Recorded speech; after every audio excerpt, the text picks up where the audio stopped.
Everyone, आज है हमारा लेक्चर नंबर 10 ऑन ट्रायंगल्स और आज के इस लेक्चर में हम थ्योरम नंबर 6.3 का जो स्टेटमेंट है वो देखेंगे और इस थ्योरम का जो प्रूफ है वो हम आज आपको दिखाएंगे। चलिए जी, शुरू करते हैं हम आज का लेक्चर।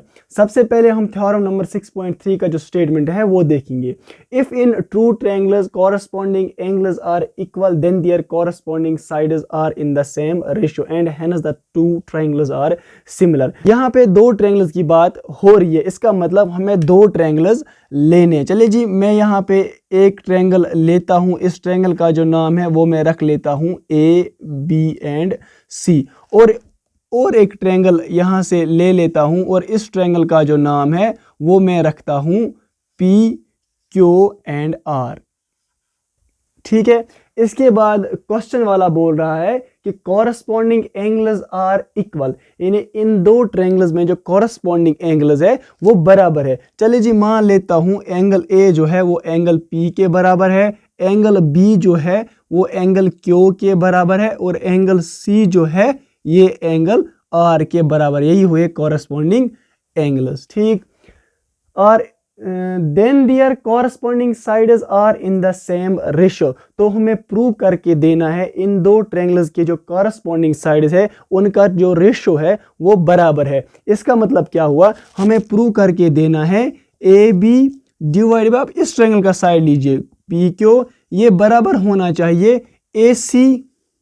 अब इस ट्रायंगल का डिवाइड पी आर, ये बराबर होना चाहिए बी सी डिवाइडेड बाय, अब इस ट्रायंगल का साइड क्यू आर। यही हो गया, दो ट्रायंगल्स के जो साइड्स का रेशियो है वो बराबर निकलना चाहिए। तो यही हमें प्रूव करके देना है। तो अगर हमने ये प्रूव करके दिया, यानी एक ट्रायंगल के तीन साइड्स दूसरे ट्रायंगल के जो तीन साइड्स है उनका जो रेशियो है वो हमें अगर बराबर निकला तो हम कह सकते हैं कि ये जो दो ट्रायंगल्स है, यानी triangle A B and C, ये सिमिलर है triangle P Q and R. तो हमें ये दो चीज़ें प्रूव करके देनी है। सबसे पहले हमें ये चीज़ निकालनी है। अगर हमने ये चीज़ निकाली तो हम कह सकते हैं कि ये दो ट्रायंगल्स आपस में सिमिलर है। चलिए जी, सबसे पहले हम स्टार्ट करते हैं इस क्वेश्चन, इस थ्योरम का जो सॉल्यूशन है। सॉल्यूशन में सबसे पहले हम इसमें जो गिवन दिया हुआ है हम वो लिखेंगे। गिवन में हमें क्या दिया हुआ है कि इन दो ट्रायंगल्स के जो कॉरस्पॉन्डिंग एंगल्स है वो आपस में बराबर है। चलिए जी, हम वही लिखते हैं कि एंगल ए जो है ये बराबर है एंगल पी के, इसी तरह से जो एंगल बी है वो बराबर है एंगल क्यू के, इसी तरह से जो एंगल सी है वो बराबर है एंगल आर। ये हमें यहाँ पे गिवन दिया हुआ है। इसके बाद हमें जो प्रूव करना है हम वो लिखेंगे टू प्रूव। हमें प्रूव करके क्या देना है, प्रूव में सबसे पहले हमें प्रूव करना है कि ए बी यानी दो ट्रायंगल्स का जो रेशियो, साइड्स का जो रेशियो है वो इक्वल होना चाहिए। यानी A B divide by P Q is equal to A C divided by P R, ये बराबर होना चाहिए B C divided by Q R. जब मैंने आपको इस ट्रायंगल्स का जो इंट्रोडक्शन पार्ट दिखाया था वहां पे मैंने आपको बोला था कि दो ट्रायंगल्स कब सिमिलर होते हैं। वहां पे हमने जो लास्ट वाला रूल पढ़ा था that is S S S rule, तो उसमें हम यही करते थे कि हम दो ट्रायंगल्स के साइड्स का जो रेशियो था वो हमें जब बराबर निकलेगा तब हम कह सकते हैं कि दो ट्रायंगल जो होते हैं वो आपस में सिमिलर होते हैं, और वही हमें आज यहाँ पे प्रूव करके देना है। या हम यहाँ पे इसका और भी लिख सकते हैं, या दैट इज लिख सकते हैं कि जो दो ट्रायंगल्स हैं यानी triangle A B and C ये सिमिलर है with triangle P Q are. ये हमें प्रूव करके देना है। इस थ्योरम का प्रूफ लिखने से पहले हमें इस क्वेश्चन में कुछ कंस्ट्रक्शन करनी है। हम यहाँ पे क्या कंस्ट्रक्शन करेंगे आप देख लेना। मैं यहाँ पे क्या लिखूंगा, हम लिखेंगे,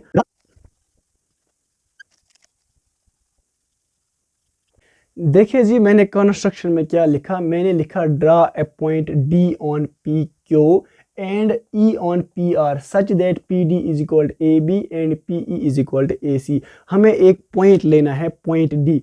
कहाँ पे लेना है, पी क्यू लाइन पे। इस पी क्यू लाइन पे हमें एक पॉइंट लेना है डी, और वो पॉइंट डी हमें इस तरह से लेना है कि उसकी जो लेंथ होगी वो बराबर होनी चाहिए, ए बी जो लाइन यहाँ पे ए बी साइड है इसके बराबर होना चाहिए। फॉर एग्जांपल हम यहाँ से ऐसे देखेंगे कि हमारे पास जो ए बी लाइन है उसकी जो लेंथ है वो इसके बराबर है, तो हम पी क्यू लाइन पे वो रखेंगे और फिर वहाँ पे हम वो पॉइंट ड्रा करेंगे और उस पॉइंट का जो नाम है वो हम डी रखेंगे कि पी डी जो है वो बराबर होना चाहिए ए बी के। यहाँ पे हमने लिखा P D is equal to A B. इसी तरह से हम पॉइंट ई लेंगे on side P R such that जो ये पी ई की जो लेंथ है वो बराबर होनी चाहिए ए सी, यानी ए सी लाइन की जो लेंथ है वो बराबर है पी ई लाइन के। इस तरह से हमें कंस्ट्रक्शन करनी है। इसके बाद हम करेंगे जॉइन डी एंड ई, जो ये पॉइंट्स दो हैं इनको हम जॉइन करेंगे।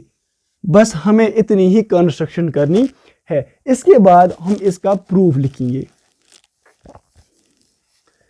प्रूफ में हम क्या करेंगे, प्रूफ में हम ट्रायंगल ए बी सी और हमारे पास जो नई ट्रायंगल बनी पी डी ई इनको हम आपस में कॉन्ग्रुएंट करेंगे, ये हम प्रूव करके देंगे। चलिए जी, ये दो ट्रायंगल्स हम लेते हैं। हम लिखेंगे in triangle A B and C and triangle P D and E. हमने ये दो ट्रायंगल्स दिए। इन दो ट्रायंगल्स में हमें क्या गिवन दिया हुआ है, मैं लिखता हूं कि ये जो ए बी साइड है ये बराबर है पी डी साइड को। देखिए जी, अगर आपको समझ में नहीं आ रहा है तो मैं यहाँ पे छोटी दो ट्रायंगल्स बना लूंगा ताकि आपको समझ में आ जाए। ये है ए बी सी ट्रायंगल और कौन सी ट्रायंगल मैंने ली, पी डी ई। यहाँ पे मैं ले लेता हूँ P D E, P D and E. ये साइड और ये साइड बराबर है, ये साइड और ये साइड बराबर है। ये हमने कहाँ से किया, ये हमने कंस्ट्रक्शन से किया है। चलिए जी, यही हम लिख लेते हैं। ए बी जो है वो बराबर है पी डी के। इसी तरह से जो ए सी है वो बराबर है पी ई के। ये दो रिजल्ट्स मैंने कहाँ से लाए, कंस्ट्रक्शन से। ठीक है, और हमारे पास जो एंगल ए है वो बराबर है एंगल पी के। Angle A is equal to angle P, ये हम गिवन से लाएंगे, यानी angle A is equal to angle P. सामने में इसको लिखूंगा कि ये मैंने गिवन से लाया है। देखिए जी, इस ट्रायंगल के तीन चीजें और इस ट्रायंगल की जो तीन चीजें हैं वो बराबर निकली, तो हम कह सकते हैं कि ये दो ट्रायंगल्स जो है ये आपस में कॉन्ग्रुएंट है। हम लिखेंगे therefore triangle A B and C is congruent with triangle P D and E. और इसके बाद हम इसमें जो रूल लगा वो हमें लगा साइड एंगल साइड रूल। यहां तक क्लियर है। जब दो ट्रायंगल्स आपस में कॉन्ग्रुएंट होते हैं तो उनके जो कॉरस्पॉन्डिंग एंगल्स होते हैं वो बराबर होते हैं by C P C T. वही हम यहाँ पे लिखेंगे कि एंगल बी जो है वो एंगल डी के बराबर है। हम लिखेंगे दिस इंप्लाइज एंगल डी जो है वो बराबर है एंगल एंगल डी नहीं, एंगल बी। एंगल बी जो है वो बराबर है एंगल डी के। इसको मैं नाम लिखता हूं इक्वेशन नंबर फर्स्ट और सामने लिखूंगा सी पी सी टी, यानी corresponding parts of congruent triangles. इसके बाद हम देखेंगे कि हमें गिवन में एक रिजल्ट दिया हुआ है कि angle B is equal to angle Q. वो मैं यहां पे लिखूंगा also angle B is equal to angle Q. इसको मैं नाम रखता हूं इक्वेशन नंबर सेकंड और सामने लिखता हूं गिवन। ये जो रिजल्ट है ये मैंने गिवन से लाया। अब नेक्स्ट में हम क्या करेंगे, हम इक्वेशन फर्स्ट और इक्वेशन सेकंड को जो है वो कंपेयर करेंगे। हम लिखेंगे कंपेयरिंग इक्वेशन फर्स्ट और इक्वेशन सेकंड को हम कंपेयर करेंगे। यहाँ पे देखिए angle B is equal to angle D, but equation second में यही एंगल बी जो है ये एंगल क्यू के बराबर, यानी हमारा लेफ्ट है इसका लेफ्ट हैंड साइड और इसका लेफ्ट हैंड साइड जो है वो बराबर है। इसका मतलब ये राइट हैंड साइड और ये राइट हैंड साइड जो है ये भी बराबर होंगे, यानी एंगल डी जो है वो बराबर होगा एंगल क्यू के। ये रिजल्ट आने के बाद हम इस फिगर की तरफ देखेंगे। एंगल डी जो है वो बराबर निकला एंगल क्यू के, यानी ये एंगल और ये एंगल जो है ये हमें आपस में बराबर निकले। अगर हम क्लास 9th में देखेंगे लाइन्स एंड एंगल्स में हमने पढ़ा था, क्या पढ़ा था कि अगर हमारे पास दो लाइन्स होंगे और उनके बीच एक ट्रांसवर्स कट कर रहा होगा इन दो लाइन्स को, और हमारे पास गिवन दिया होगा कि ये एंगल और ये एंगल बराबर है, और इन दो एंगल्स का जो नाम है वो है कॉरस्पॉन्डिंग एंगल्स। अगर आपके पास दो लाइन्स होंगे और उनके बीच एक ट्रांसवर्स कट कर रहा होगा और कॉरस्पॉन्डिंग एंगल्स बराबर होंगे, तब जाके दो जो लाइन्स होते हैं वो आपस में पैरेलल होते हैं। ये एक थ्योरम है क्लास 9th में जो आपने पढ़ी होगी। तो अगर हम यहाँ पे देखेंगे, अगर हम DE को एक लाइन मानेंगे, इसी तरह से जो QR है इसको भी हम एक लाइन मानेंगे, और यहाँ से जो PQ एक जा रही है इसको हम एक लाइन मानेंगे, यानी ट्रांसवर्स मानेंगे। हमारे पास क्या निकला? हमें एंगल D निकला एंगल Q के। हमें ये एंगल और ये एंगल जो है ये बराबर निकले, यानी हमें कॉरस्पॉन्डिंग एंगल्स जो है वो बराबर निकले। तो हम कह सकते हैं कि ये जो DE लाइन है ये पैरेलल है QR लाइन को। वही मैं यहाँ पे लिखूंगा।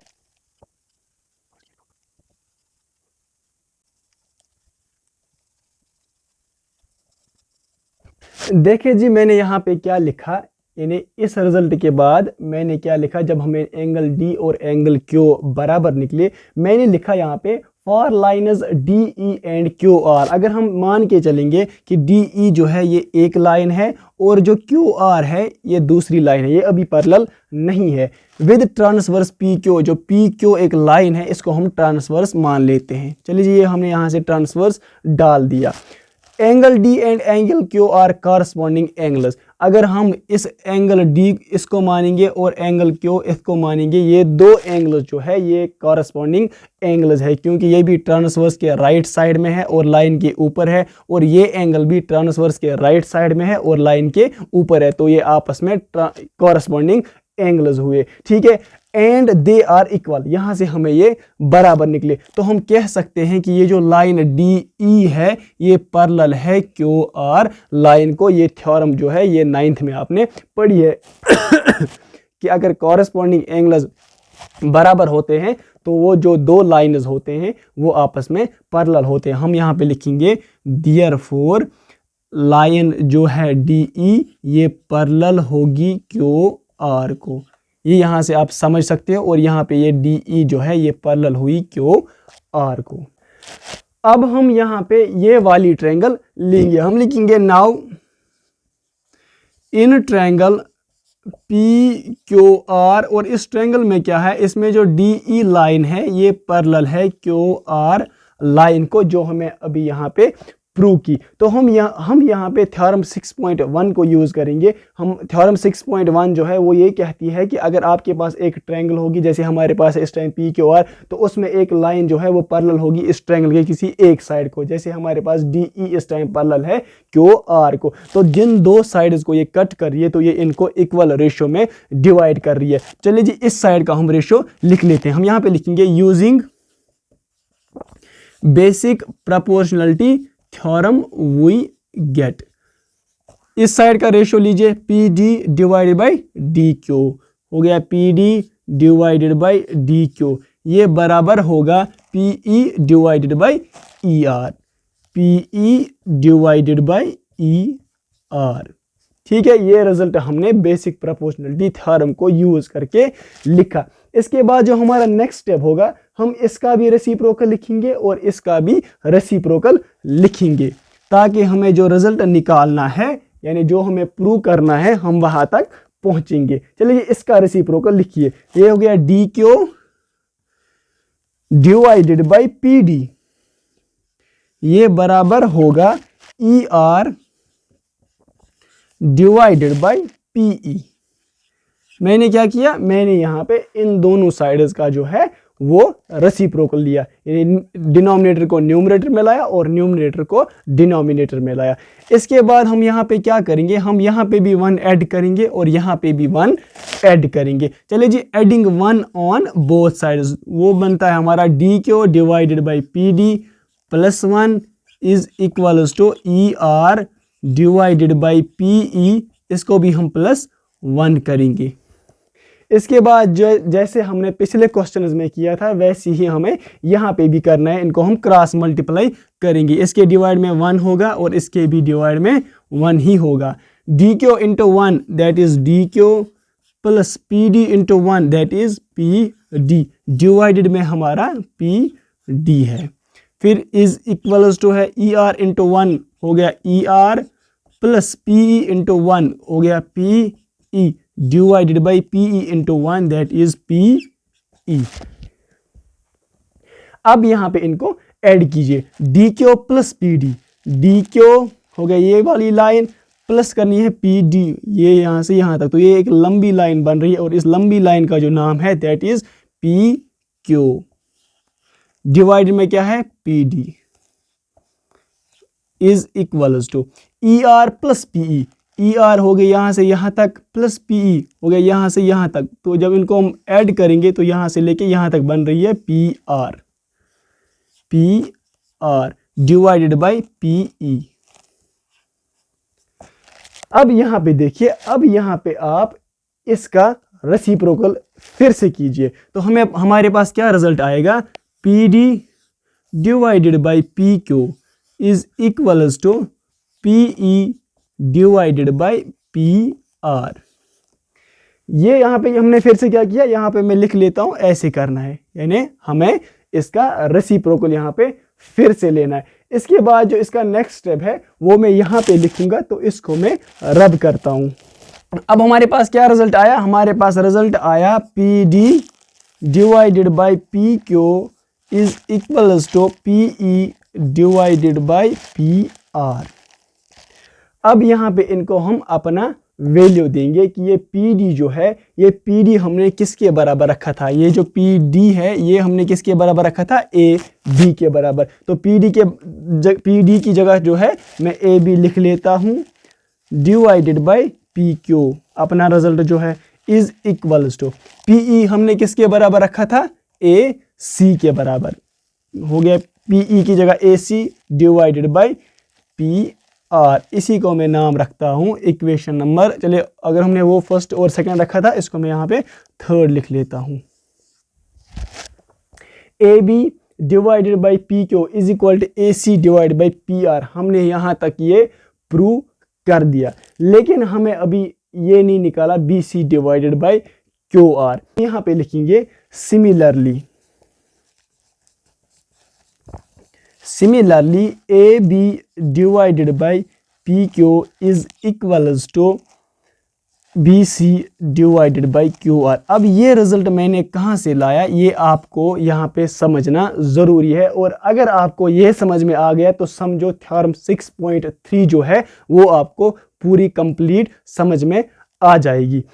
ये रिजल्ट 4 जो है हमने कहाँ से लाया, जैसे हमने ये वाली ट्रायंगल ली थी, triangle P Q and R, इसी तरह से हमने जो है ये रिजल्ट निकालने के लिए हम यही वाली ट्रायंगल लेंगे, लेकिन जो लाइन है वो हम दूसरी तरीके से लेंगे।